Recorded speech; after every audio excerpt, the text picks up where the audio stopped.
Well, hello, friends. How's it going? Happy Monday to you. And if you're joining me on the replay, happy replay day to you as well. We're live, and I'm excited to welcome you to today's live level up conversation.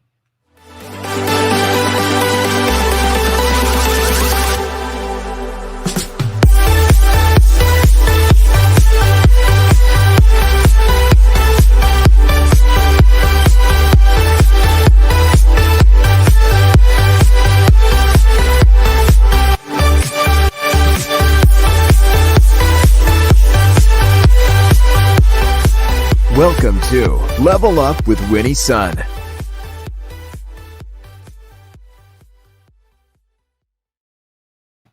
Hello, friends. I'm Winnie Sun, your host, Forbes contributor, CNBC council member, and award winning financial pro, here to keep you on top of relevant trending business news. But most importantly, you are always part of today's discussion. So we'll be monitoring and sharing audience feedback throughout the program. So thanks so much for joining me today. First of all, I want to say, of course, the big topic of the day, and probably I'm going to guess for the rest of this week, has been what's happening to the stock market. Now, you may have noticed I was actually away from all of you last week. I needed to step away last week to attend a family member's funeral and make preparations. So I'm sorry I wasn't here for you, but I am back and we're going to get back to business. A lot of things happening today. It's interesting. Whenever we look at the stock market and how it closed, I always want to make sure that I bring those numbers to you. So, interesting enough, you probably are going to be surprised that I'm actually going to tell you that today was a triple positive day.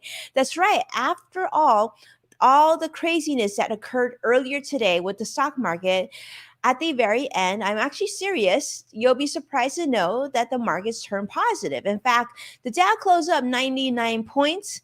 The Nasdaq closed up 86 points, and the S&P closed up 12 points as well. Now, the Dow Jones Industrial Average did gain over 100 points. As you remember earlier today, if you were watching, and I was watching all day today, the Dow was actually closed was down more than 1,000 points earlier today. 1,000, that's huge. The Nasdaq also down tremendously, almost 5%. They were down almost 5% in one day today.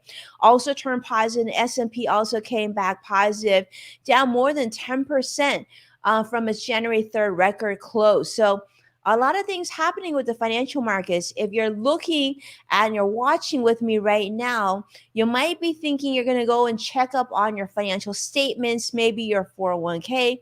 So just be pre-warned. I'm going to tell you right now, it's probably not going to look as nice as your previous 2021 statements.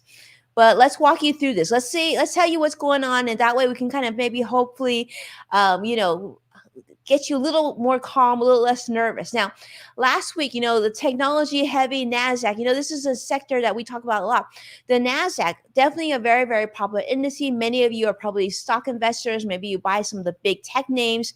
NASDAQ dropped 10% from its November 2021 record close. So since the pandemic, since March of 2020, the market's been overall pretty positive.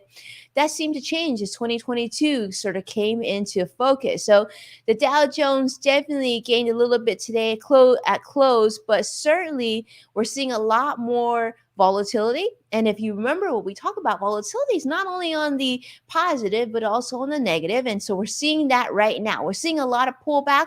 We're seeing a lot of uncertainty and some worrisome news coming out on the financial markets. So if you're looking at your financial statements, you might be wondering what to do next. Well, let's tell you what we know so far.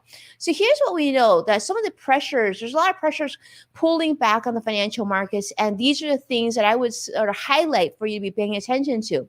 First off, as you know, we're in the pandemic. We already know that. But the Federal Reserve, the central bank, did make an announcement last year saying that they're going to make some changes to the current financial markets because, as you know, inflation is getting so high. In fact, historically, inflation is around 2 to 3%.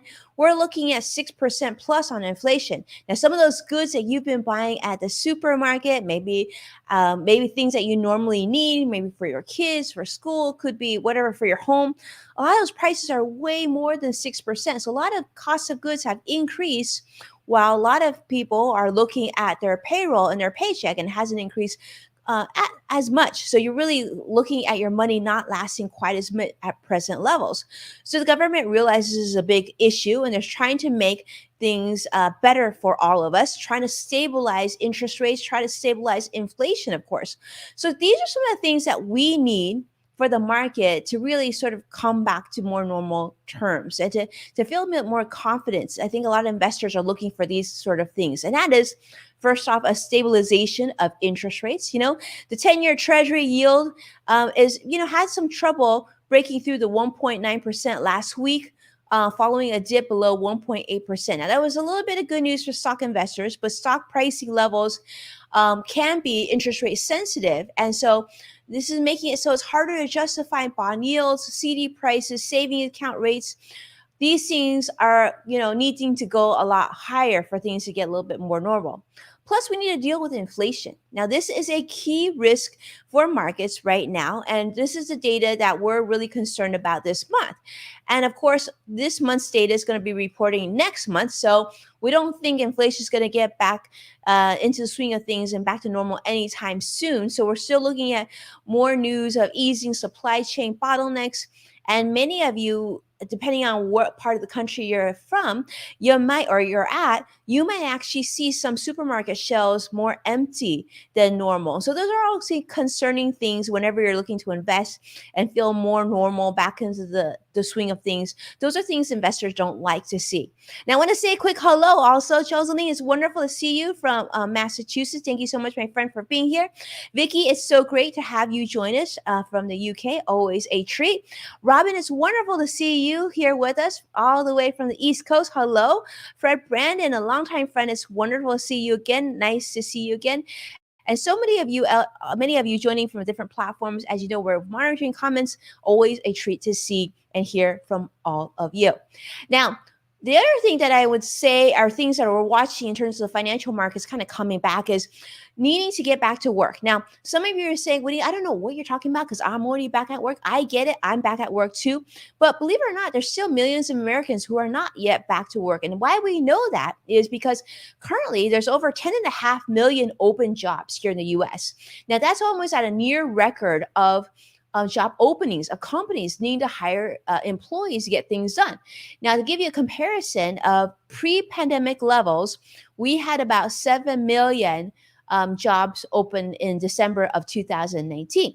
So it's pretty reasonable to believe that there will be more variants popping up, and with more pandemic concerns, the question is, how do we prepare and plan to get ahead of this? So how do you plan ahead? How do you make sure that you and your household, you and your family, you and your loved ones are going to be okay going to the future? That's a question I have for you. So for those of you who are watching me live today, definitely let me know, what are some of the things that you're making changes on? Are you looking to stock up on, food staples for your household? Are you looking to decrease your budget spending temporarily? What changes are you currently making? I'd love to hear from you. Now, here's some other things that, could help. And that is the stock market needs to feel more stable and confident with inflation, having that settle down a bit. So we're hoping that with some of the government changes, that will make inflation kind of quiet down a little bit. And as we go from winter over to spring, hopefully inflation could possibly convert the stock market havoc and actually turn it positive. So if we get inflation down to the more reasonable levels, people are feeling more confident, they might then gravitate to investing more, right? Putting aside money for those important for future financial goals. And this could be all potentially very positive for the stock market and financial markets in general. We're also keeping our eyes on a federal meeting this is a Fed meeting that's going to happen this week. The Federal Reserve is going to meet. And we're looking for, let's just say, we don't want any more negative surprises, right? Just no more negative surprises.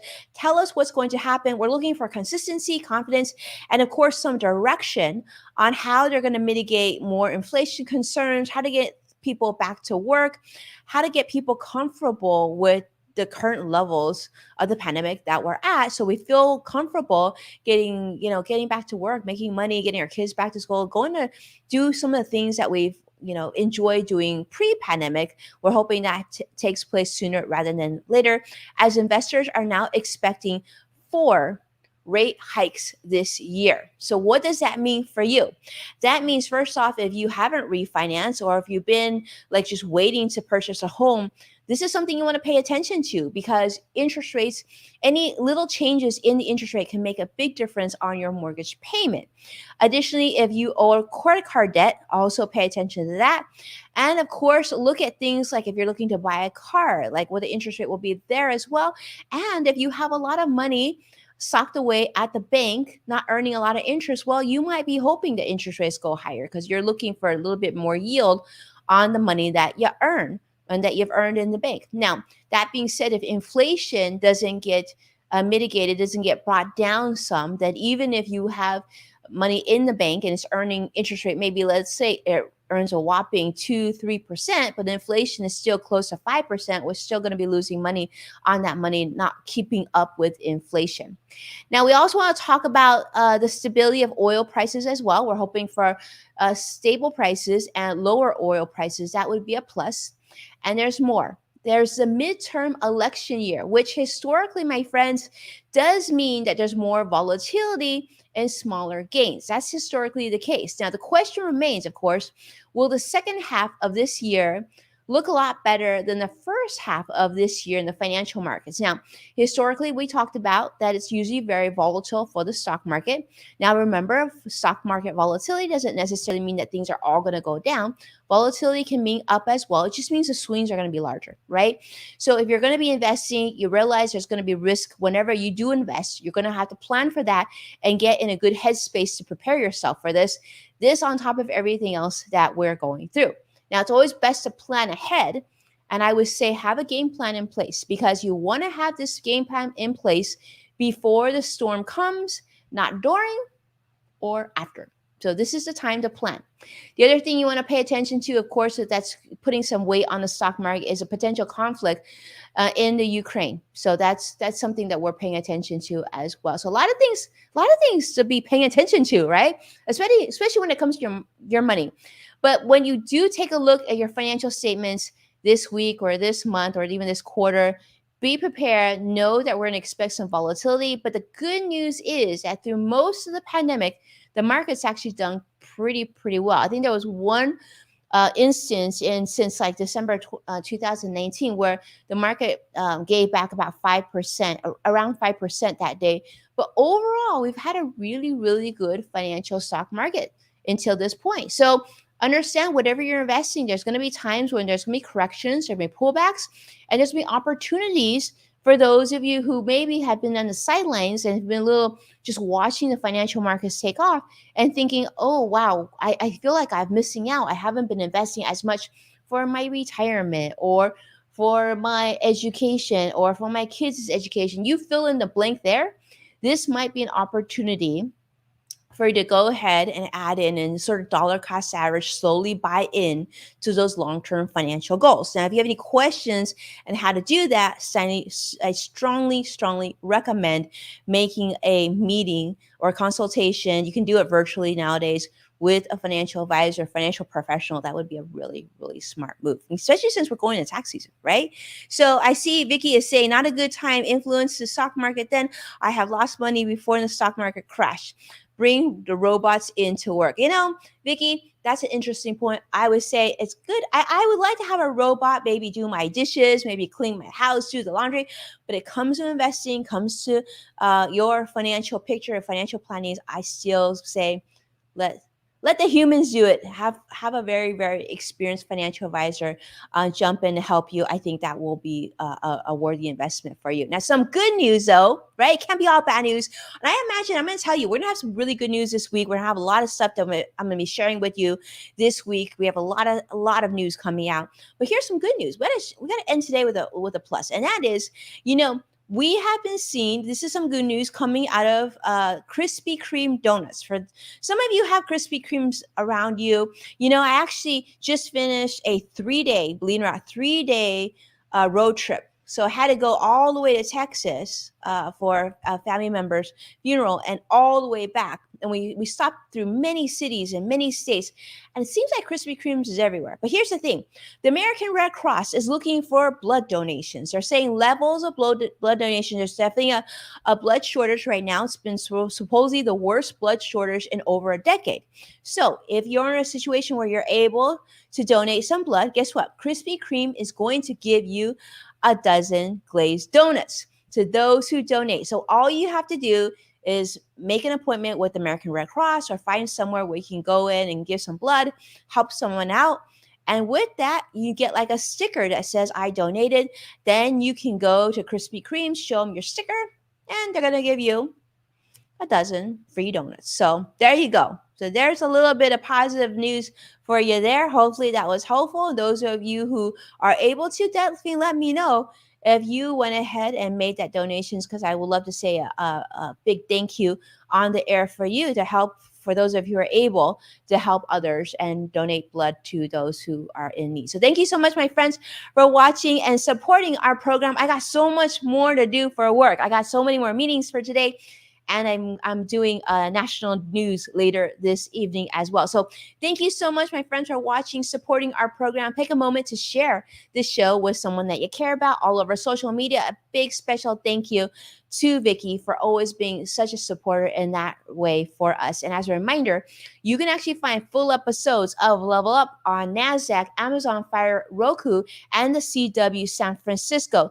Tomorrow, we have a very special interview saved for you. I'm excited to introduce our guest to you tomorrow. So definitely join us again tomorrow. I'm excited to see you there. Be well, and I can't wait to see you very soon. Take care now. Bye-bye.